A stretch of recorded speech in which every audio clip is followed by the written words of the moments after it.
ഇന്ത്യയിൽ ആദ്യമായി ഹലാൽ ഉൽപ്പന്നങ്ങൾ നിരോധിച്ചുകൊണ്ട് ഉത്തർപ്രദേശ് സർക്കാർ മുൻപോട്ട് വന്നിരിക്കുന്നു. ഇപ്പോൾ ഇതാ കേന്ദ്രമന്ത്രി തന്നെ കളത്തിലിറങ്ങിയിരിക്കുന്നു. ഗിരിരാജ് സിംഗ് പറഞ്ഞിരിക്കുന്നത് ഹലാൽ മാംസം ഹിന്ദുക്കൾ കഴിക്കരുത്, പകരം ജഡ്ക മാംസമാണ് കഴിക്കേണ്ടത്.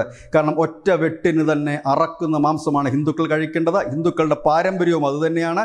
മുസ്ലിങ്ങളെ താൻ അഭിനന്ദിക്കുന്നു. കാരണം അവരവരുടെ പാരമ്പര്യത്തിൽ ഉറച്ചു നിന്നുകൊണ്ട് ഹലാൽ മാംസം മാത്രം കഴിക്കുമ്പോൾ ഹിന്ദുക്കൾ അവരുടെ പാരമ്പര്യത്തിലേക്ക് തിരിച്ചു പോകണം. ജഡ്ക മാംസം മാത്രമാണ് കഴിക്കേണ്ടത്. തൻ്റെ മണ്ഡലത്തിൽ ബഗുസാരിയിലാണ് അദ്ദേഹം ഇത്തരമൊരു പ്രസ്താവന നടത്തി. ഇതിന് തൊട്ടു പിന്നാലെ തന്നെ ജഡ്ക ബോർഡുകൾ സ്ഥാപിച്ചുകൊണ്ട് അനവധി കടകൾ അവിടെ ഉയർന്നു വരികയും ഹലാൽ മാംസക്കടകളിൽ തിരക്ക് കുറഞ്ഞു വരികയും ചെയ്തിരിക്കുന്നു. ഏതായാലും ഹിന്ദുക്കൾ ഈ ഹലാൽ മാംസം ഉപേക്ഷിക്കണമെന്ന് കേന്ദ്രമന്ത്രി തന്നെ പറയുകയും തൻ്റെ മണ്ഡലത്തിൽ അദ്ദേഹം കളത്തിലിറങ്ങുകയും ചെയ്തതോടുകൂടി ജഡ്ക മാംസം വിൽക്കുന്ന അനവധി കടകൾ ഉയർന്നു വരികയും ഒപ്പം തന്നെ ഹലാൽ മാംസത്തോട് ആൾക്കാർ വിട പറഞ്ഞു തുടങ്ങുന്ന ഒരു വലിയ വാർത്ത തന്നെയാണ് വരുന്നത്. ഏതായാലും യു പിക്ക് പിന്നാലെ ബീഹാറിലും ഇത്തരത്തിൽ ഒരു നീക്കം നടത്തണമെന്ന് ആവശ്യപ്പെട്ടുകൊണ്ട് വിവിധ സംഘടനകൾ ബീഹാർ സർക്കാരിനെ കത്തെഴുതിയിട്ടുമുണ്ട്. News desk news India Malayalam.